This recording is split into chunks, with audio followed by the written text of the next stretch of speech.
الله ربي والإسلام ديني ومحمدا رسول الله.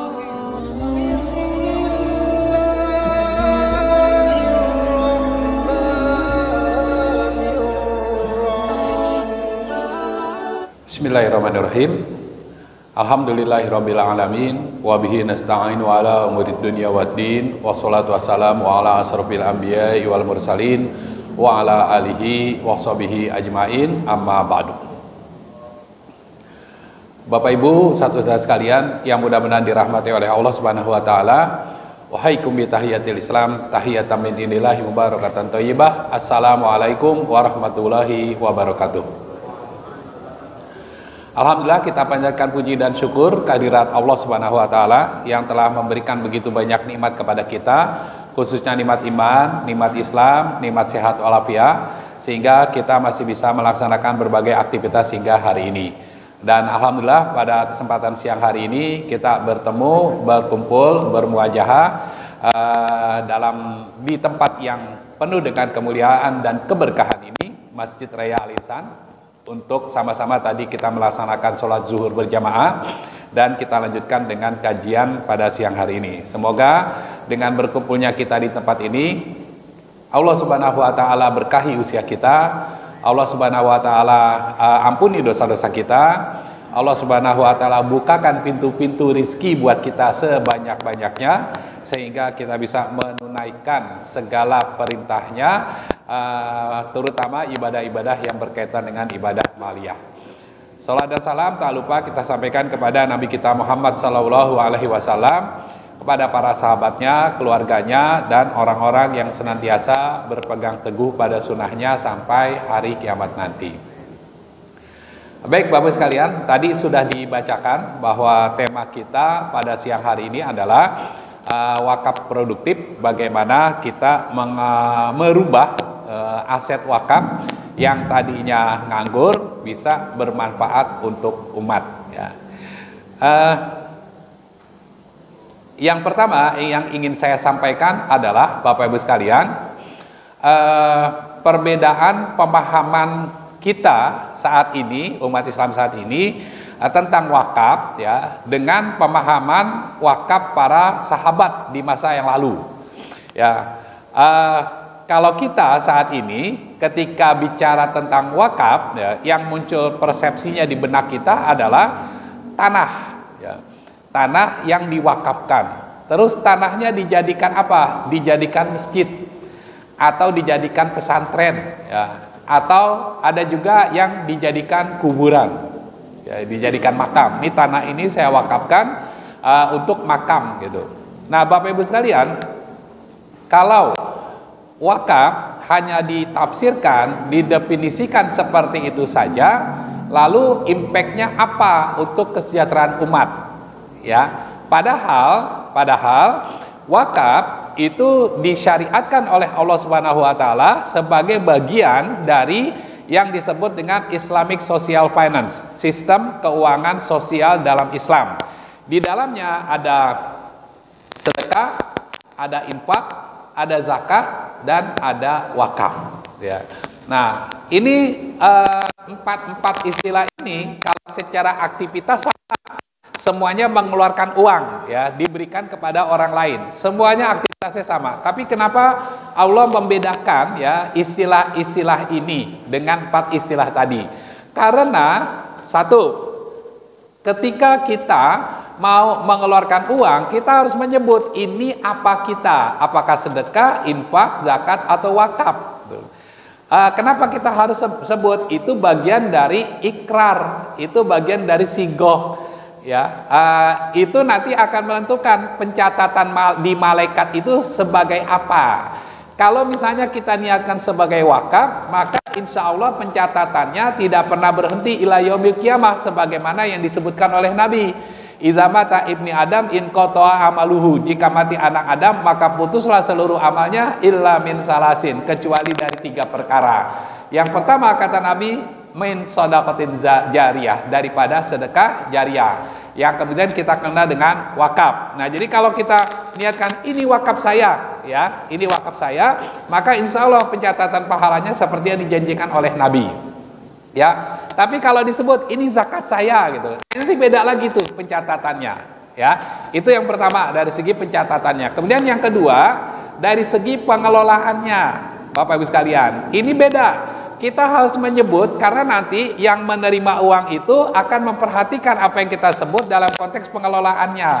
Kalau kita sebut ini sedekah saya, kalau kita sebut ini infak saya, atau kalau kita sebut ini zakat saya, maka uangnya boleh langsung disalurkan oleh si penerimanya, ya, atau pengelolanya kepada yang berhak menerimanya.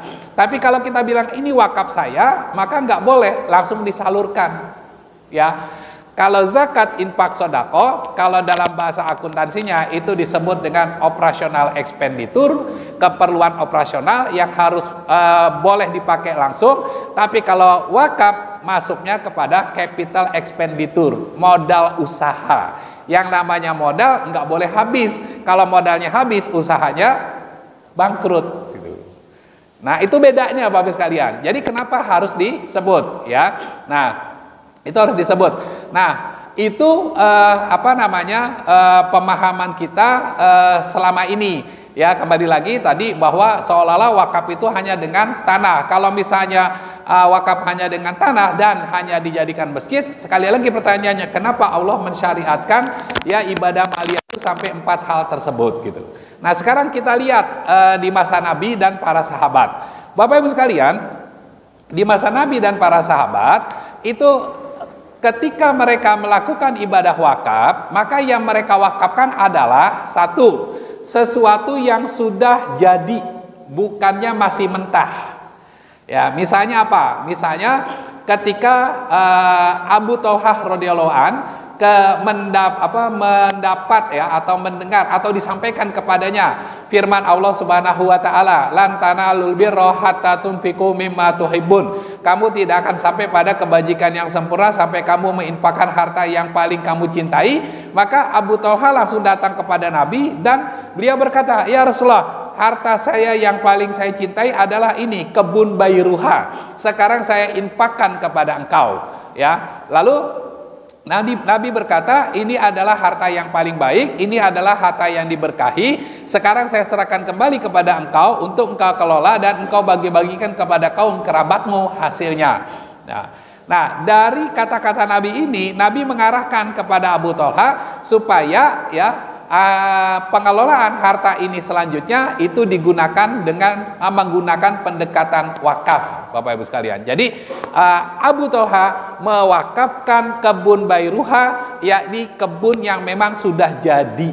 Kebun itu kebun yang terbaik pada masa itu, ya. Begitupun Umar bin Khattab radhiyallahu an, ketika beliau datang kepada Nabi, ya, selesai perang Khaybar. Selesai perang Khaybar itu dilakukan pembagian ghanimah perang. Umar bin Khattab mendapatkan tanah, ya, tanah di Khaybar, dan ternyata tanah yang diberikan kepada Umar bin Khattab itu ya tanah yang di atasnya ada kebun kurma, ya, ada kebun kurma. Kebayang nggak Bapak Ibu sekalian, ghanimah perang, ya, terus yang didapat oleh seorang Umar bin Khattab radhiyallahu an itu kebun gitu, tanah ya sekian hektar gitu. Artinya apa?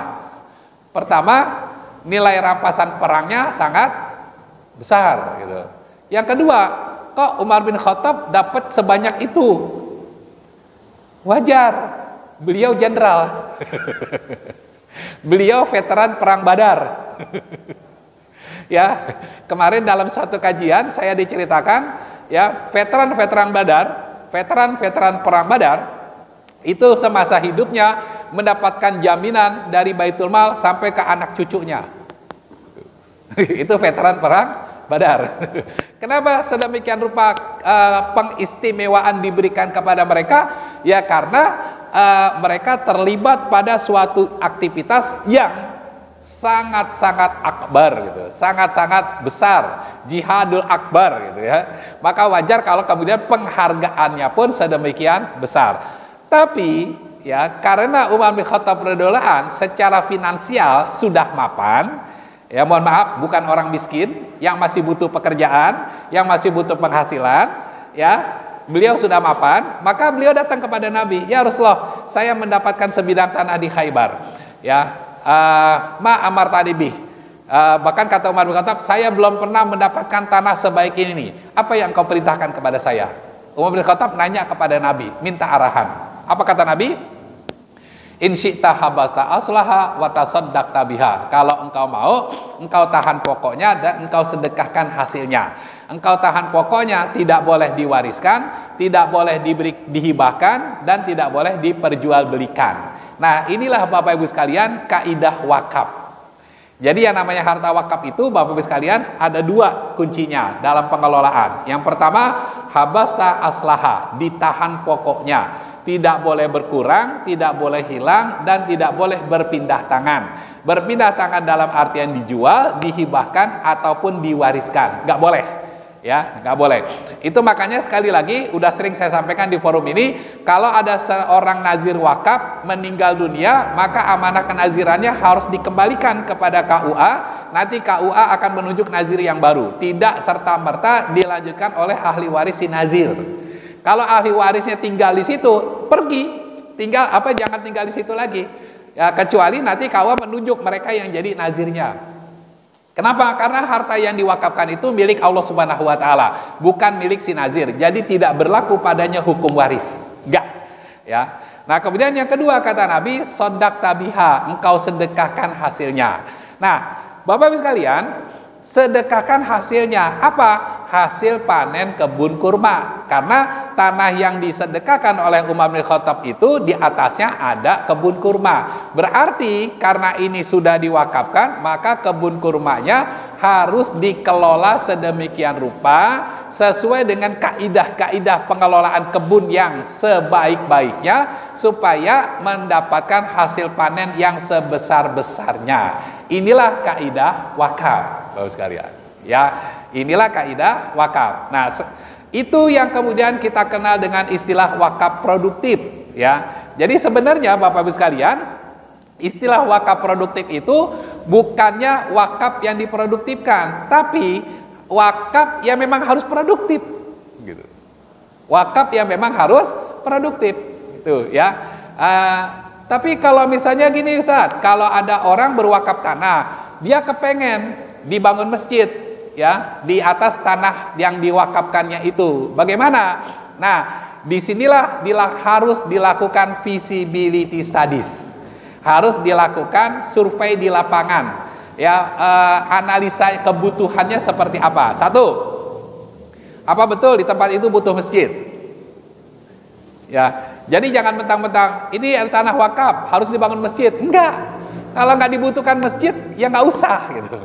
Ya, gitu. Kemudian yang kedua, oke, dibutuhkan masjid misalnya, ya. Maka kita harus melihat juga masjid ini jangan sampai ketika udah didirikan tapi masih minta sumbangan dari masyarakat untuk keperluan operasionalnya. Ya, misalnya buat bayar listriknya, buat bayar airnya, buat apa segala macam gitu. Kalau tanahnya tanah wakaf, hasolahnya kan harus produktif. Harusnya minimal masjid itu bisa membiayai hidup masjidnya sendiri. Lebih bagus kalau kemudian memberikan manfaat kepada jamaahnya. Jadi gimana dong? Ya harus dipikirkan, harus dibuat sedemikian rupa supaya masjidnya ini juga menghasilkan sesuatu. Gitu. Bapak Ibu sekalian, kenapa orang Indonesia berpersepsi kalau kita bicara tentang wakaf munculnya adalah tanah, jadi benaknya nih, lalu tanahnya dia dijadikan masjid, gitu. Kenapa muncul persepsinya seperti itu? Karena mereka-mereka ini atau malah mungkin yang mengajarkannya merujuknya kepada apa yang dilakukan oleh Nabi. Wakaf pertama memang dilakukan oleh Nabi. Berupa apa? Berupa tanah yang Nabi beli dari anak yatim Bani Najjar. Ya, jadi ada tanah nih punya anak yatim sama Nabi dibeli. Setelah dibeli sama Nabi diwakafkan. Lalu di atas tanah tersebut dibangun masjid. Masjid apa? Masjid Nabawi. Nah, Bapak Ibu sekalian, pertanyaannya begini, apakah Masjid Nabawi membutuhkan uang dari jamaahnya untuk keperluan operasionalnya? Jawabannya tidak. Kenapa? Karena keperluan operasionalnya semua ditanggung negara. Negara duitnya dari mana? Dari devisa yang mereka dapatkan, dari jamaah haji dan umroh yang datang tiap tahun.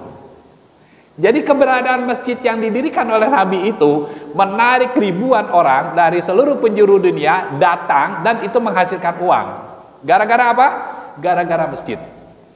Nah, ini artinya Bapak Ibu sekalian, ketika tadi misalnya ada tanah kosong diwakafkan, terus kepengen dibangun masjid, oke, disepakatin bangun masjid, tapi harus dibuat sedemikian rupa supaya masjidnya ini juga bisa menghasilkan sesuatu, gitu. Bisa menghasilkan sesuatu yang bisa diberikan kepada masyarakat sekitarnya. Ya, saya pernah datang ke sebuah masjid di Bogor, Bapak Ibu sekalian. Ya, masjid ini itu setiap bulan mendistribusikan sekian kilogram daging, sekian ribu butir telur kepada pesantren-pesantren yang ada di sekitar masjid itu, tanpa bayar sedikit pun. Ya, saya tanya, kenapa Pak mendistribusikan daging, mendistribusikan telur ke pesantren-pesantren itu? Ya, karena kita udah survei, ada sekian ratus pesantren di kampung ini, ya, di daerah kita ini, ya, santri-santrinya itu nggak pernah makan daging, nggak pernah makan telur. Kalau tiap hari proteinnya kurang, bagaimana mungkin mereka bisa menghafal Al-Quran? Bagaimana mungkin mereka bisa menghafal kitab? Bagaimana mungkin mereka bisa mengajar ke umat, gitu. Maka kita support mereka dengan mensuplai kebutuhan proteinnya, gitu. Kata mereka seperti itu. Nah, lalu mereka duitnya dari mana? Mereka duitnya dari mana? Dari masjid yang mereka bangun, ya, menarik orang untuk datang ke sana, menginap di sana, dan ketika menginap itu dibikinin glamping, ketika nginep di glamping bayar. Ketika tamunya mau pulang bawa oleh-oleh, misalnya udah disiapin oleh-olehnya, jadi belinya di tempat itu, gitu. Nah, jadi sedemikian rupa Bapak Ibu sekalian, polanya, ya, dibuat sehingga masjid itu, ya, masjid itu kalau dalam bahasa marketingnya Bapak Ibu sekalian, ini nih suatu alat yang bisa mendatangkan traffic. Kalau bahasa marketingnya begitu. Maksudnya apa? Jadi begitu azan, orang pada datang, itu namanya traffic, gitu. Ketika orang udah pada kumpul, di sana muncul kebutuhan, maka ketika produk kita jual sesuai dengan kebutuhan itu, insya Allah laku. Di Jakarta ada sebuah masjid, Bapak sekalian. Kalau saya sholat di situ, ya, hari Jumat misalnya, itu selalu ada pengumuman kan, berapa uang infak yang mereka peroleh minggu itu, gitu. Nah, masjid ini dari parkirnya aja itu bisa mendapatkan uang infak 25 sampai 50 juta seminggu. Baru dari uang parkirnya aja, gitu. Belum dari pengelolaan yang lainnya, gitu. Nah, kira-kira masjid seperti ini apakah masih membutuhkan infak dari jamaahnya untuk bayar listrik, servis AC, gitu ya, dan sebagainya. Ya. Nah, inilah Bapak Ibu sekalian, ya, yang disebut dengan bagaimana harta yang Allah titipkan, harta milik Allah yang dititipkan kepada kita mampu memberikan manfaat kepada umat. Ya. Saat ini belum banyak yang mampu melakukan hal itu. Ya, saat ini belum banyak yang mampu melakukan hal seperti itu. Bapak Ibu sekalian, qadarullah ketika tema ini diangkat, ya, minggu ini tema ini diangkat, saya sedang menulis jurnal yang judulnya satu, aspek kepatuhan syariah lembaga wakaf, ya, tinjauan teoritis dan regulasi. Yang kedua, optimalisasi pengelolaan aset wakaf untuk kemandirian lembaga pendidikan. Nah, dua jurnal ini, ya, ternyata memiliki irisan, yaitu apa? Ternyata kesuksesan lembaga wakaf dalam mengoptimalkan hasil-hasil pengelolaan wakafnya itu sangat ditentukan oleh satu, ya, profesionalitas para nazirnya. Ya, Bapak sekalian. Jadi Bapak-Bapak sekalian, kalau merujuk misalnya sebuah lembaga wakaf di Singapura, Bapak sekalian, ya di Singapura itu lembaga keagamaannya cuma satu, Bapak Ibu, namanya MUIS, Majelis Ugama Islam Singapura. Itu kalau di kita tuh gabungan antara MUI sama Kemenak, gitu. Tapi di sana cuma satu, MUIS. Segala urusan agama Islam itu di MUIS, termasuk ketika ada orang mau berwakaf, itu datanya ke MUIS, maka MUIS lah yang menjadi nazirnya. Ya, orang yang ada di MUIS ini itu kalau bahasa kita para mufti, ya alumni Al Azhar, ya alumni perguruan tinggi Islam di Timur Tengah, ya yang pemahaman tentang keislamannya itu luar biasa. Ya, mereka ketika mendapatkan tanah wakaf, ya nggak bisa mengelolanya. Kenapa? Bukan nggak bisa juga, nggak mau, gitu ya. Kenapa? Karena mereka sadar background mereka syariah. Ya, kemudian diamanahi untuk mengelola tanah wakaf yang harus dikelola secara profesional, amanah dan transparan. Lalu apa yang mereka lakukan? Yang mereka lakukan kemudian adalah membentuk sebuah perusahaan yang ditugaskan untuk mengelola aset-aset wakaf yang ada di Singapura sana. Ya, yang mengelola perusahaan ini siapa? Anak-anak mereka yang alumni Harvard, alumni Cambridge, ya dan sebagainya. Jadi bukan orang sembarangan yang kemudian mengelola aset-aset wakaf ini. Ya mohon maaf, misalnya kalau di Indonesia yang diamanahi wakaf itu biasanya kan para ustadz, ya para kiai, yang kita nggak tahu kemampuan mereka mengelola secara finansial aset-aset wakaf itu seperti apa. Ya, nah maka wajar kalau di Singapura itu Bapak Ibu sekalian, ya hasil pengelolaannya saja dari sekitar seratusan aset wakaf yang ada di Singapura sana itu hasilnya setiap tahun sekitar 167,2 juta dolar Singapura setiap tahunnya. Dan itulah kemudian yang dipakai untuk operasional dakwah di sana. Gitu. Kenapa? Karena begitu profesionalnya para nazir mengelola aset wakaf. Itu. Tapi kalau di Indonesia tadi belum profesional. Tadi sambil menunggu azan, saya sempat WhatsAppan dengan Komisioner Badan Wakaf Indonesia. Saya tanya, saya bilang begini, Bu, saya sedang nulis jurnal, temanya ini. Kalau nggak salah, Ibu pernah melakukan ini kan ya, gitu. Ada data lengkapnya nggak, gitu? Yang data yang saya maksud itu adalah penilaian beliau terhadap lembaga-lembaga wakaf di Indonesia, ini BWI ya, gitu. Itu nilainya berapa sih, gitu? Ya, ternyata tadi begitu dikirim ya, rata-rata masih kurang baik nilainya. Jadi ibaratnya rapotnya nih ya, rapotnya rata-rata kurang baik semua di tahun 2024. Tadi yang dikirim ke saya itu ada perbandingannya, 2023 kurang, ya kemudian di 2024 cukup baik, naik sih gitu ya. Cuman ya gitu, masih banyak yang perlu ditingkatkan. Ya, Bapak sekalian. Itu yang pertama ya, dari profesionalitas para nazirnya. Profesionalitas ini Bapak Ibu sekalian ditentukan oleh 3 hal. Yang pertama pengetahuan, yang kedua keterampilan, yang ketiga sikap. Pengetahuan tentang aspek-aspek syariah, pengetahuan terhadap atas regulasi, peraturan-peraturan tentang wakaf ya, itu yang masih banyak belum dikuasai Bapak Ibu sekalian oleh para nazir. Kemudian yang kedua, keterampilan dalam mengelola aset wakaf, ya, keterampilan dalam mengelola aset wakaf. Jadi ketika dapat tanah wakaf bingung, ini diapain ya, gitu. Kita jadikan apa ya, gitu. Akhirnya nggak optimal, ya. Akhirnya nggak optimal. Kemudian yang ketiga sikap. Sikap ini yang sering saya temui ketika melakukan asesmen adalah tidak maunya mereka menerima pemahaman-pemahaman baru terhadap konsep wakaf ini. Padahal Bapak Ibu sekalian, berbeda dengan zakat, wakaf ini ranah istihadnya sangat besar. Kalau zakat Bapak Ibu sekalian itu diatur sama Allah Subhanahu wa taala secara detail.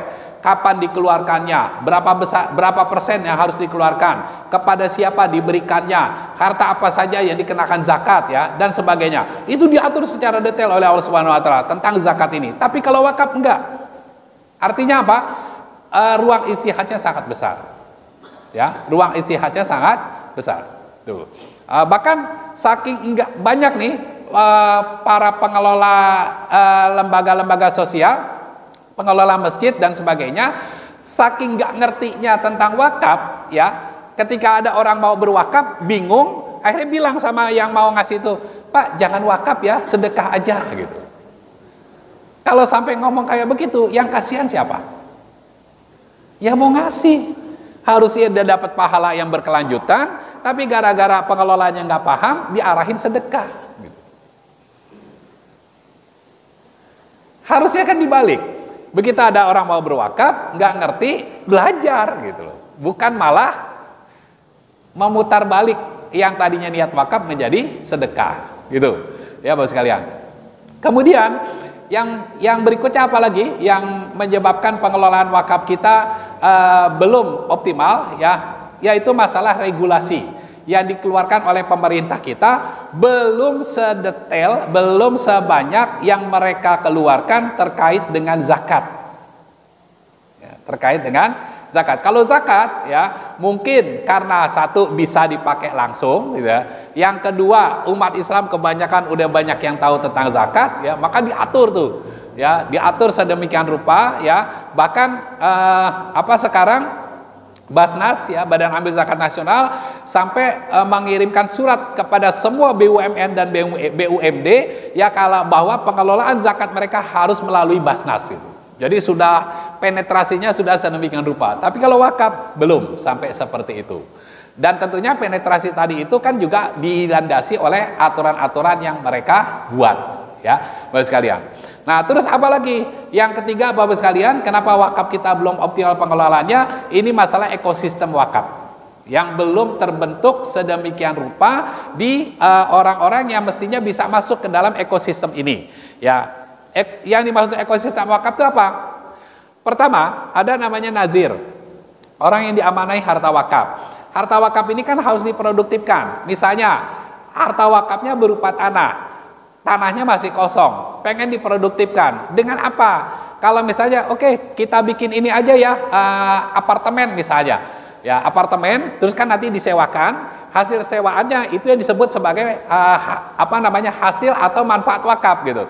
Nah, pertanyaannya, si nazir ini bisa nggak bikin apartemen? Si nazir ini bisa nggak mengelola apartemen? Nggak bisa. Nah, kalau nggak bisa, kerjasama dengan perusahaan properti yang bisa ngebangun apartemen, yang bisa mengelola apartemen. Nanti tinggal dibikin surat perjanjian antara si nazir dengan si pengelola apartemen ini.